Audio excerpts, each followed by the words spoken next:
الحمد للہ رب العالمین والصلاة والسلام علی ما کان نبیا و آدم بین الماء والتین اما بعد فاعوذ باللہ من الشیطان الرجیم بسم اللہ الرحمن الرحیم۔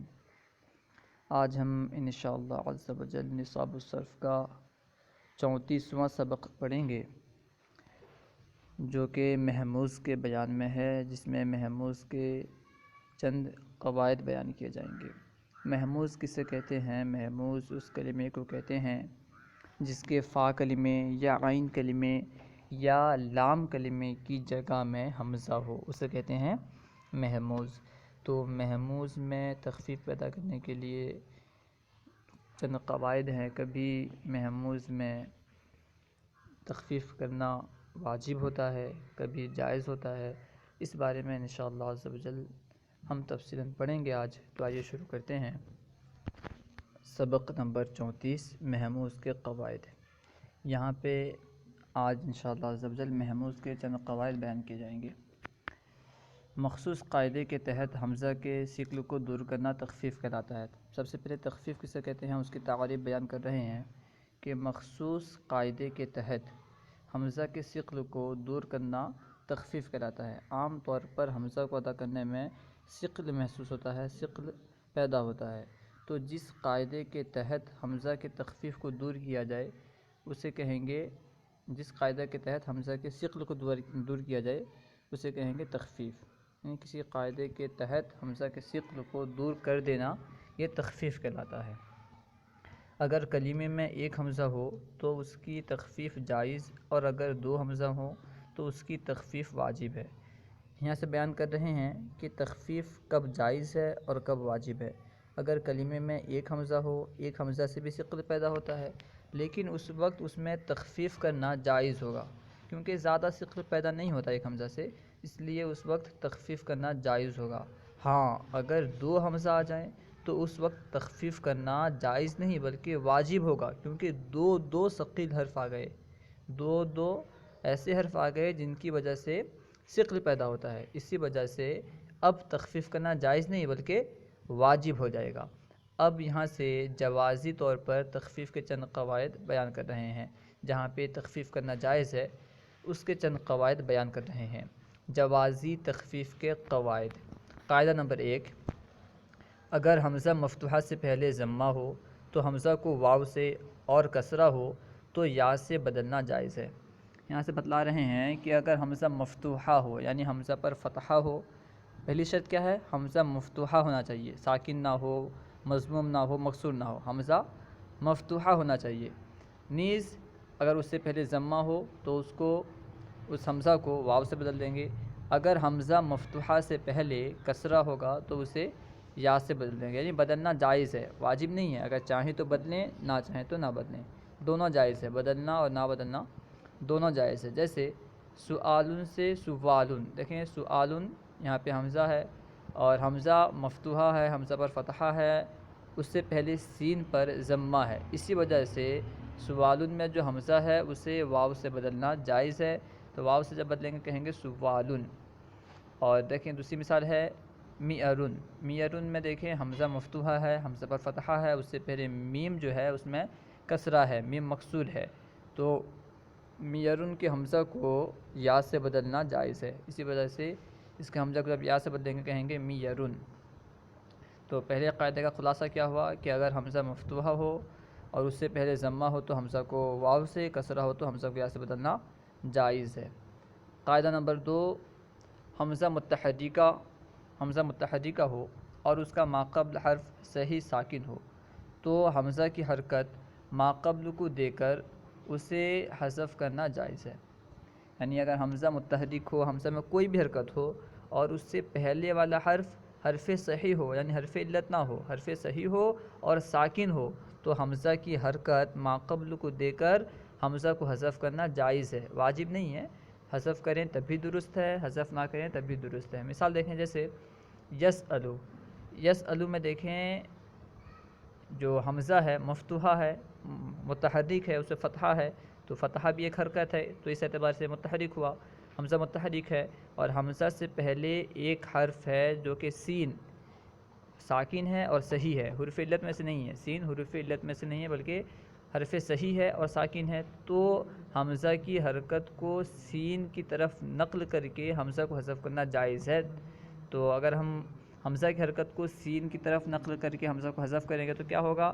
یس الو سے یس الو، یس الو سے یس الو۔ اور دوسری مثال قد افلح سے قد افلح، دیکھیں قد افلح میں افلح جو حمزہ مفتوح ہے اس سے پہلے دال صحیح ساکن حرف موجود ہے، تو حمزہ مفتوحہ حمزہ متحرکہ کی حرکت کو دال کی طرف نقل کر کے اس حمزہ کو حذف کرنا جائز اور درست ہے۔ تو دوسرے قاعدے کا خلاصہ کیا ہوا کہ اگر حمزہ متحرکہ ہو چاہے کوئی بھی حرکت ہو اور اس کا ماقبل حرف صحیح ساکن ہو تو حمزہ کی حرکت ماقبل کو یعنی اس سے پہلے والے حرف کو دے کر حمزہ کو حذف کرنا جائز ہے۔ یہاں سے بتلا رہے ہیں بطور تنبیہ کہ یہ قاعدہ یعنی اگر حمزہ متحرک ہو اور اس کا ماقبل حرف صحیح ساکن ہو تو حمزہ کی حرکت ماقبل کو دے کر حمزہ کو حذف کرنا جائز اور درست ہے۔ اس کے بارے میں بتلا رہے ہیں کہ یہ قاعدہ راء یرا اور رویتن کے تمام افعال میں یہ قاعدہ وجوبی طور پر استعمال ہوتا ہے۔ راء یرا اور رویتن کے تمام افعال میں یہ قاعدہ وجوبی طور پر استعمال ہوتا ہے۔ کیا معنی؟ یعنی وہاں پہ جو حمزہ کی حرکت کو ماقبل کی طرف نقل کر کے حمزہ کو حذف کرنا واجب ہے اگر راء یرا رویتن کے کسی فعل میں آ جائے۔ البتہ ان کے اسماء مشتقہ جیسے مرءن اسم ظرف و مصدر، اس طرح مرآتن اسم اعلیٰ اور مرئیٌ اسم مفعول وغیرہ میں اس قاعدے کا استعمال محض جوازی ہے، وجوبی نہیں۔ یعنی راء یرا رویتن جو ان سے جو افعال بنتے ہیں ان افعال میں تو یہ قاعدہ وجوبی طور پر استعمال ہوتا ہے، لیکن ان سے مشتق ہونے والے جو اسماء ہیں ان پر وجوبی طور پر قاعدہ استعمال نہیں ہوتا بلکہ جوازی طور پر، یعنی وہاں پہ آپ کو اختیار ہے، چاہیں آپ اس کی حرکت کو حمزہ کی حرکت کو ماقبل کو دے کر حمزہ کو حذف کریں اور چاہیں تو نہ کریں، دونوں درست ہے۔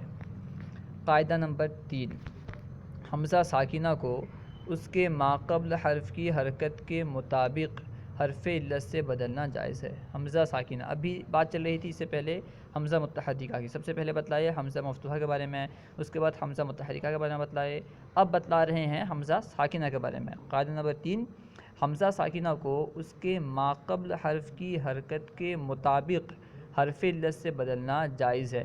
جیسے دأبن سے دابن، دیکھیں دأبن میں حمزہ ساکن ہے تو اور اس سے پہلے جو حرف ہے دال، اس حرف پہ کیا ہے؟ فتحہ ہے، تو دال کی حرکت کے مطابق حرف علت سے حمزہ کو بدلنا جائز ہوگا۔ تو جب فتحہ کے مطابق جو حرف علت ہے اس سے ہم حمزہ کو بدلیں گے تو کیا ہوگا؟ الف سے ہوگا، الف ہو جائے گا، تو حمزہ کو الف سے بدلنا دابن میں جائز ہے۔ دأبن سے دابن، دیکھیں یہاں پہ حمزہ تھا اسے الف سے بدل دیا گیا۔ اس کے بعد ہے بئرن سے بیرن، یہاں پہ دیکھیں جو بئرن میں حمزہ ہے یہ ساکن ہے اور اس سے پہلے کسرہ ہے، تو کسرہ کے مطابق کون سی حرف علت ہے؟ کسرہ کے مطابق جو حرف علت ہے وہ ہے یا، تو حمزہ کو یا سے بدلنا جائز اور درست ہے۔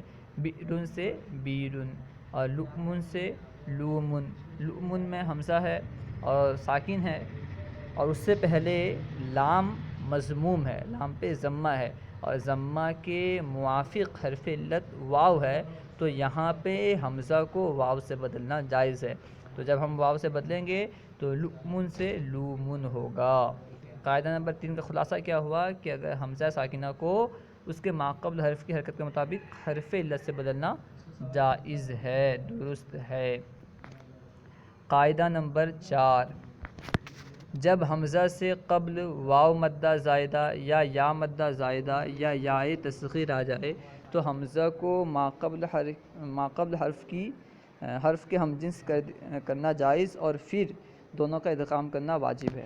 یہاں بیان کر رہے ہیں کہ جب حمزہ سے قبل واو مدہ زائدہ ہو، واو مدہ زائدہ یعنی واو ہو اور اس سے پہلے ضمہ ہو، اسے کہیں گے واو مدہ زائدہ، اور یا مدہ زائدہ ہو، واو مدہ زائدہ یا مدہ زائدہ ہو یا تصغیر ہو، ان تینوں میں سے کچھ بھی ہو، واو مدہ زائدہ ہو یا مدہ زائدہ ہو یا تصغیر آ جائے تو حمزہ کو ما قبل حرف کے ہم جنس کر دینا جائز، پھر ادغام کرنا واجب ہو جائے گا۔ یعنی واو مدہ زائدہ اگر ہو تو حمزہ کو واو سے بدلنا، اور اگر یا مدہ زائدہ ہو تو یا سے بدلنا، یا تصغیر ہو تو یا سے بدلنا جائز ہے۔ لیکن جب بدلیں گے، بدلنے کے بعد کیونکہ دو حرف ایک جنس کے جمع ہو جائیں گے، اب ادغام کرنا واجب ہو جائے گا۔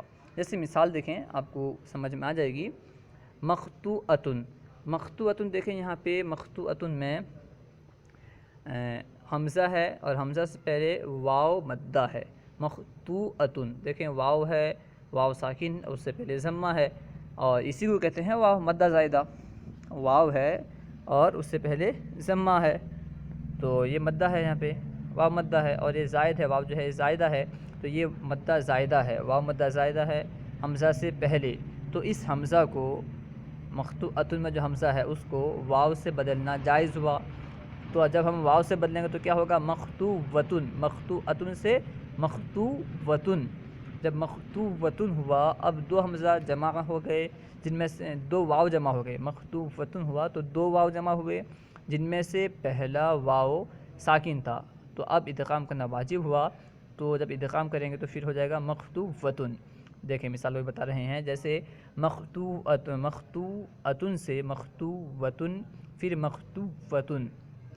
دوسری مثال ہے خطیئۃن سے خطیئۃن، پہلے خطیئۃن تھا، پھر حمزہ کو یا سے بدلا تو خطیئۃن ہوا، پھر خطیئۃن، یا کا ادغام کیا تو خطیئۃن ہوا۔ یہاں پہ جو ہے حمزہ سے پہلے یا مدہ زائدہ ہے۔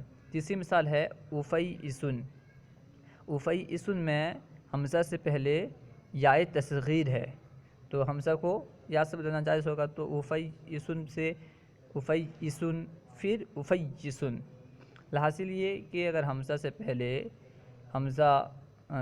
اگر واو مدہ زائدہ ہو یا مدہ زائدہ ہو یا تصغیر ہو تو اس حمزہ کو ما قبل حرف کے ہم جنس کر دینا جائز ہے، ما قبل حرف کے جنس سے بدلنا جائز ہے، لیکن بدلنے کے بعد ادغام کرنا واجب ہو جائے گا۔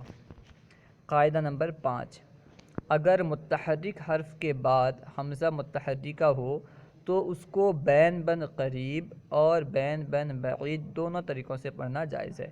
یہاں سے بتلا رہے ہیں کہ حمزہ بھی متحرک ہو اور حمزہ کا ما قبل بھی متحرک ہو۔ یہ بتا رہے ہیں کہ اگر متحرک حرف کے بعد یعنی حمزہ سے پہلے والا جو حرف ہو وہ متحرک ہو، اور اس کے بعد جو حمزہ آئے وہ بھی متحرک حمزہ ہو، ساکن نہ ہو۔ اگر متحرک حرف کے بعد حمزہ متحرکہ ہو تو اس کو بین بین قریب اور بین بین بعید دونوں طریقوں سے پڑھنا جائز ہے۔ بین بین پڑھنے کو تسہیل بھی کہتے ہیں، بین بین پڑھنے کو تسہیل بھی کہتے ہیں، اس کا دوسرا نام تسہیل بھی ہے۔ اب بین بین قریب کسے کہتے ہیں، بین بین بعید کسے کہتے ہیں، دیکھیں تنبیہ میں بیان کریں گے۔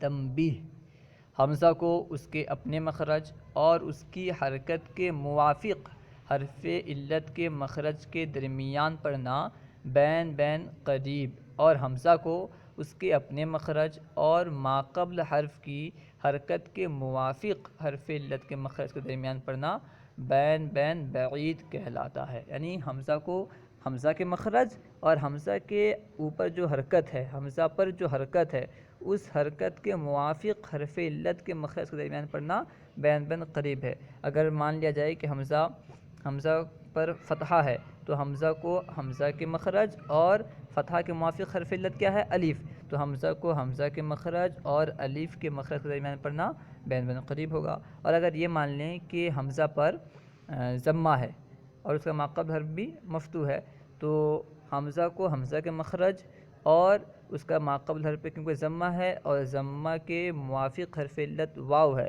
تو حمزہ کو اپنے مخرج اور حرف علت واو کے مخرج کے درمیان پڑھنا بین بین قریب ہوگا۔ تو دیکھیں مثال سے بات واضح ہو جائے گی۔ ہاں، وہ فرما رہے ہیں کہ دیکھیں شروع سے دیکھیں، تنبیہ، حمزہ کو اس کے اپنے مخرج اور اس کی حرکت کے موافق حرف علت کے مخرج کے درمیان پڑھنا بین بین قریب، اور حمزہ کو اس کے اپنے مخرج اور ما قبل حرف کی حرکت کے موافق حرف علت کے مخرج کے درمیان پڑھنا بین بین بعید کہلاتا ہے۔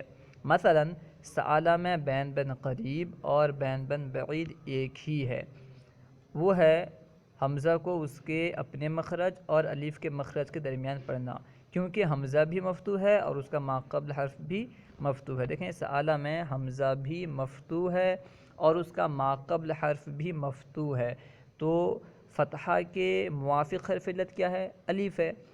حمزہ کو اس کے مخرج اور الف کے موافق اور الف کے مخرج کے درمیان پڑھنا، یہاں پہ بین بین قریب بھی ہوگا، بعید بھی ہوگا، کیونکہ حمزہ پر بھی فتحہ ہے اور حمزہ سے قبل جو سین ہے اس پر بھی فتحہ ہے۔ اور سئیمہ میں حمزہ کو اس کے مخرج اور سئیمہ میں حمزہ کو اس کے اپنے مخرج اور یا کے مخرج کے درمیان پڑھنا بین بین قریب ہے۔ سئیمہ میں دیکھیں حمزہ کو حمزہ کے مخرج اور یا کے مخرج کے درمیان پڑھنا بین بین قریب ہے، کیونکہ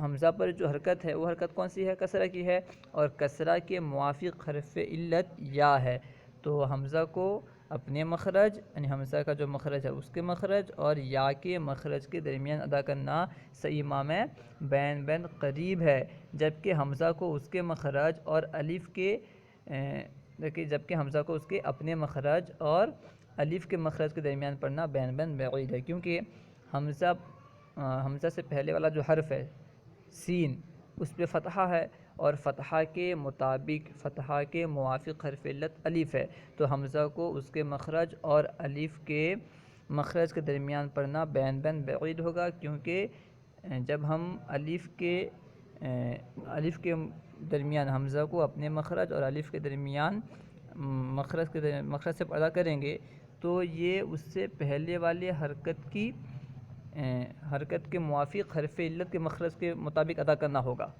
حمزہ پر جو حرکت ہے اس حرکت کے موافق حرف علت سے بدل کر کے اس حرکت کے موافق حرف علت کے درمیان ادا کرنا نہیں پایا جائے گا، یعنی حمزہ کے مخرج اور حمزہ پر جو حرکت ہے اس حرکت کے موافق حرف علت کے درمیان حرف علت کے مخرج سے ادا کرنا نہیں پایا جائے گا، تو بین بین قریب نہیں ہوگا، کیونکہ بین بین قریب تو اس وقت ہوتا جبکہ حمزہ کو اس کے اپنے مخرج اور اس پر یعنی حمزہ پر جو حرکت ہے اس حرکت کے موافق حرف علت کے مخرج کے درمیان سے ادا کیا جاتا، اس وقت بین بین قریب ہوتا، لیکن کیونکہ اس کے مطابق نہیں کر رہے ہیں بلکہ ہم حمزہ کو اس کے مخرج اور اس کے ماقبل حرف یعنی اس سے پہلے والے حرف پر جو حرکت ہے اس حرکت کے موافق حرف علت کے مخرج سے ادا کر رہے ہیں، تو یہ ہوگا بین بین بعید۔ اور لؤمہ میں حمزہ کو اس کے اپنے مخرج اور واو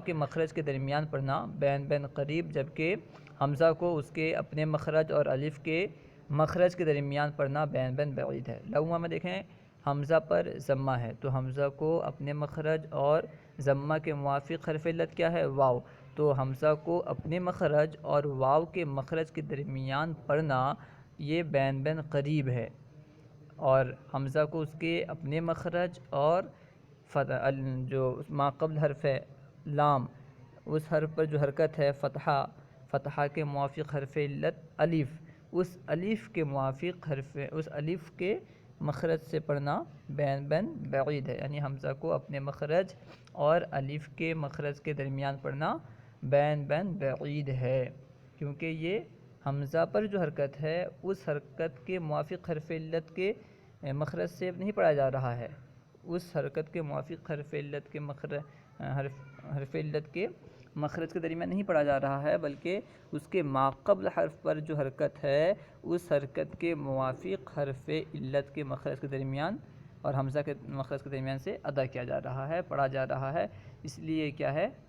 بین بین بعید ہے۔ الحاصل یہ بین بین قریب اور بین بین بعید کا حاصل یہ کہ حمزہ پر جو حرکت ہے چاہے کوئی بھی حرکت ہو، فتحہ ہو یا کسرہ ہو یا ضمہ ہو، حمزہ کو اپنے مخرج اور اگر فتحہ ہے تو فتحہ کے موافق حرف علت جو ہے الف کے مخرج، اور اگر کسرہ ہے تو یا کے مخرج، اور اگر ضمہ ہے تو واو کے مخرج سے ادا کرنا، واو کے مخرج کے درمیان پڑھنا بین بین قریب ہے۔ الحاصل یہ کہ حمزہ کے اوپر جو حرکت ہے اگر ہم اس کے موافق حرف علت کے مخرج کے درمیان سے پڑھیں گے تو بین بین قریب، اور اگر حمزہ سے ماقبل جو حرف ہے اس پر جو حرکت ہے اس حرکت کے موافق حرف علت سے پڑھیں گے، یعنی حمزہ سے پہلے والے حرف پر جو حرکت ہے اس حرکت کے موافق حرف علت کے درمیان، حرف علت کے مخرج کے درمیان اور حمزہ کے مخرج کے درمیان اگر حمزہ کو ادا کریں گے تو یہ بین بین بعید کہلائے گا۔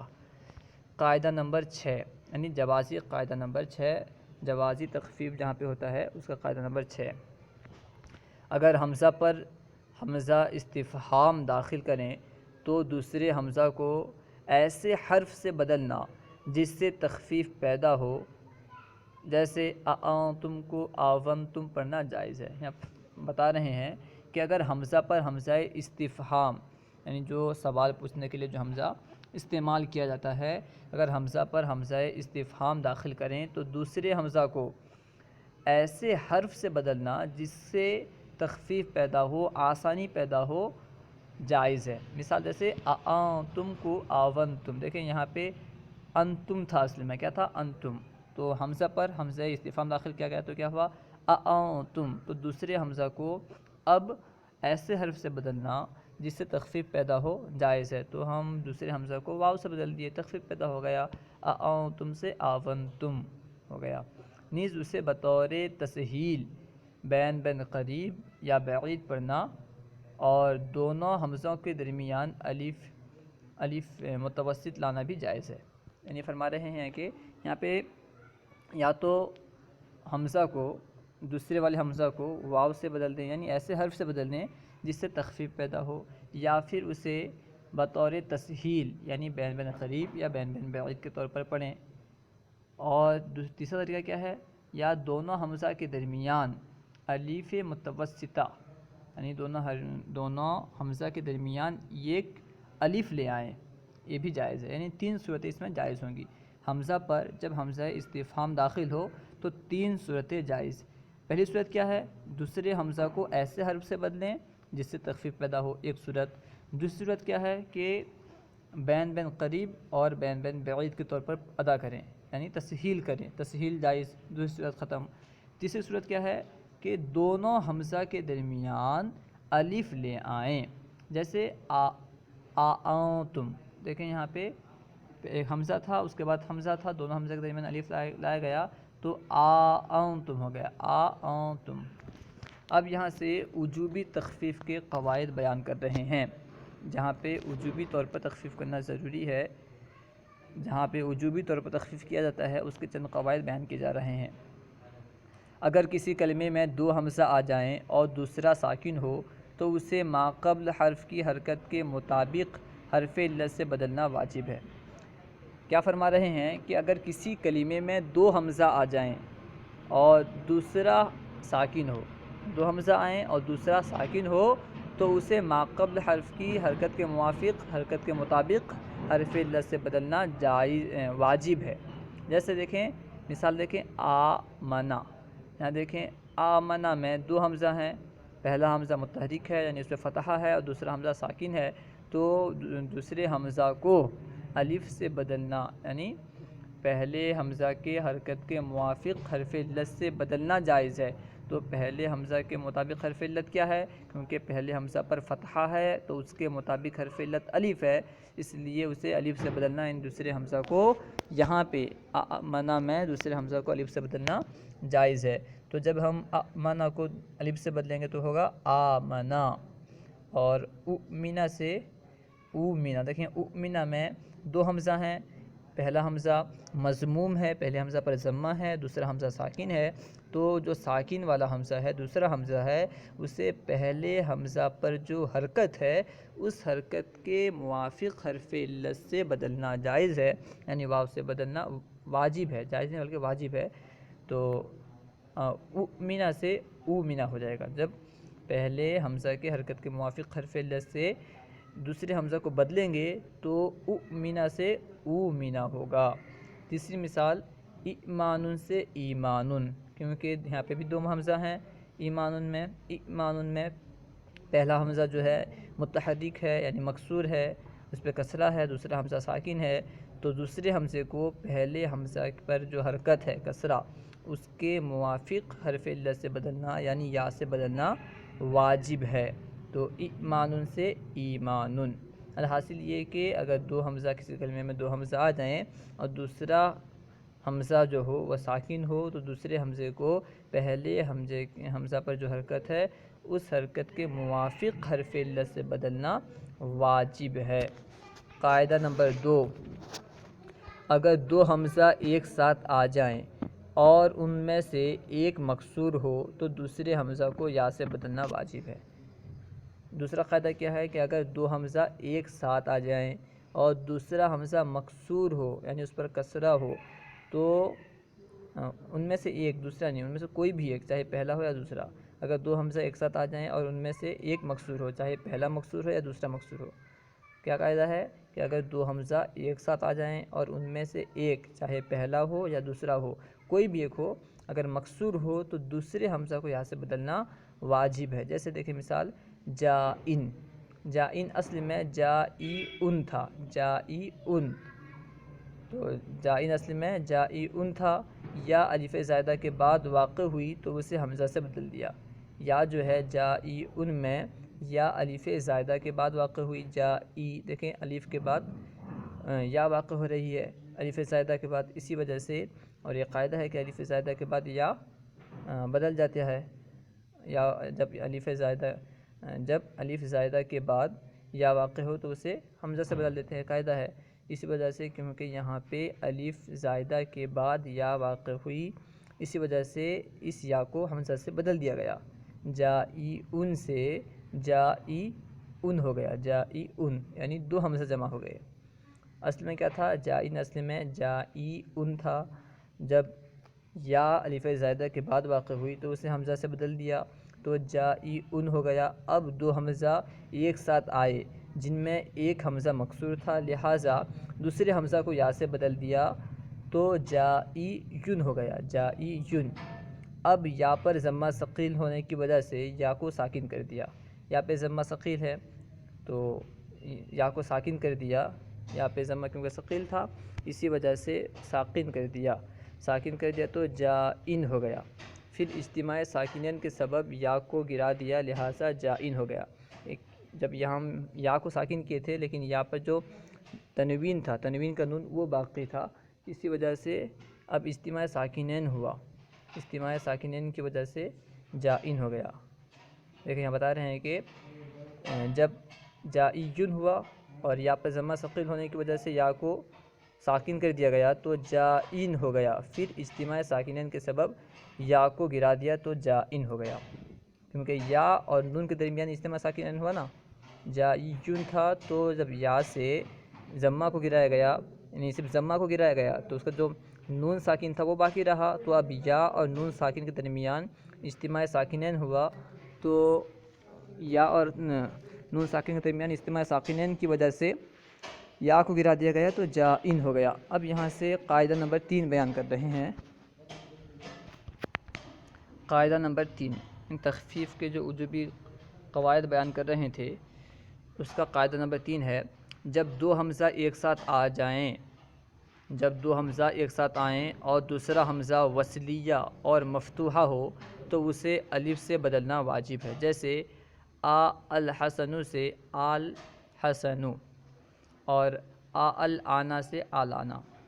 تیسرا قاعدہ کیا ہے؟ تیسرے قاعدہ کا خلاصہ کیا ہے کہ جب دو حمزہ ایک ساتھ آئیں اور دونوں حمزہ میں سے دوسرا حمزہ جو ہو یہ وصلیہ ہو، یعنی وصل کلام کے وقت، کلام کو ملا کے پڑھنے کے وقت وہ گر جاتا ہو، اور وہ مفتوحہ بھی ہو یعنی اس پہ فتحہ ہو، تو اس وقت اسے الف سے بدلنا، یعنی دوسرے حمزہ کو جو مفتوحہ ہو، وصلیہ ہو، اسے الف سے بدلنا واجب ہے۔ جیسے الحسن، دیکھیں یہاں پہ الحسن میں دوسرا حمزہ جو ہے الف لام کا حمزہ یہ وصلیہ ہے، وصل کلام میں یہ گر جاتا ہے اور وہ مفتوح بھی ہے، تو اسے الف سے بدلنا واجب ہو جائے گا، تو الحسن سے آل حسن ہوگا۔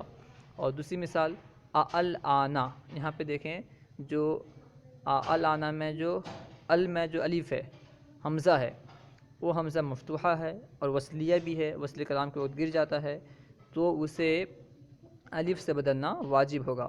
جب الف سے بدلیں گے تو ہوگا آل آنا.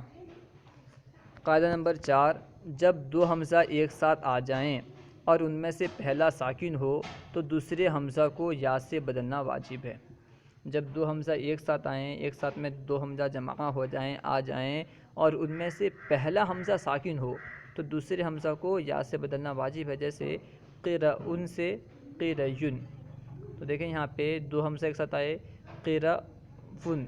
دیکھیں یہاں پہ پہلا حمزہ جو ہے یہ ساکن ہے.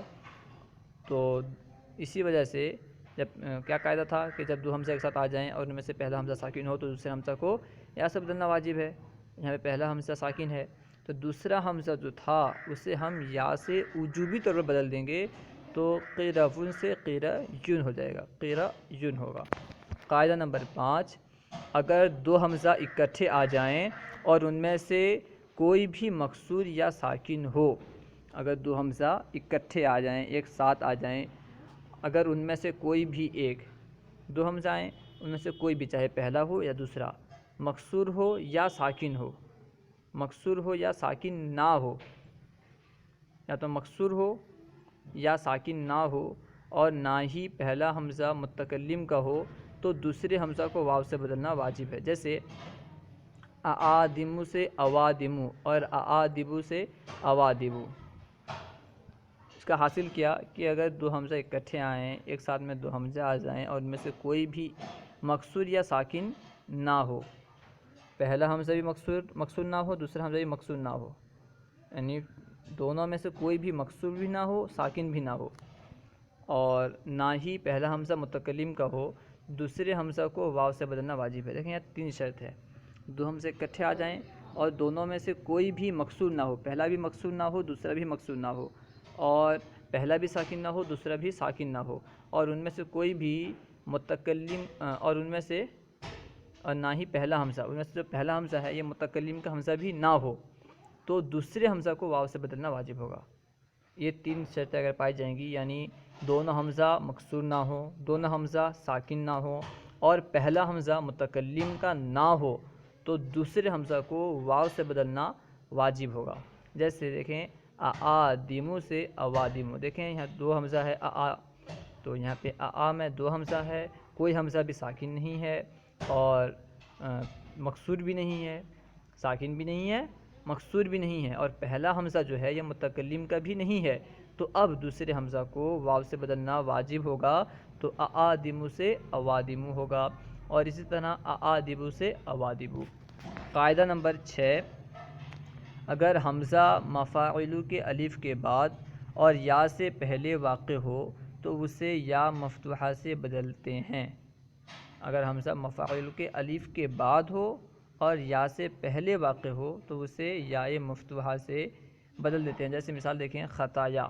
خطایا اصل میں خطائی او تھا، خطایا اصل میں خطائی او تھا، یا الف جماعہ کے بعد اور حمزہ سے پہلے واقع ہوئی تو اسے حمزہ سے بدلا تو خطائی او ہو گیا.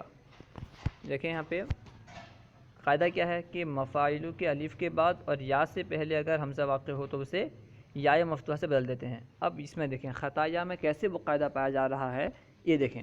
خطایا پہلے اصل میں کیا تھا، خطائی او. تو جب خطائی او تھا پھر یا جو ہے خطائی او میں یا یہ الف جمع کے بعد اور حمزہ سے ما قبل واقع ہوئی ہے، حمزہ سے پہلے واقع ہوئی ہے، اسے حمزہ سے بدل دیا گیا کیونکہ یہ الف جمع کے بعد اور حمزہ سے پہلے واقع ہوئی، اسی وجہ سے اس یا کو حمزہ سے بدل دیا گیا تو خطائی او ہوا، یعنی دو حمزہ جمع ہو گئے جن میں سے پہلا ساکن ہے.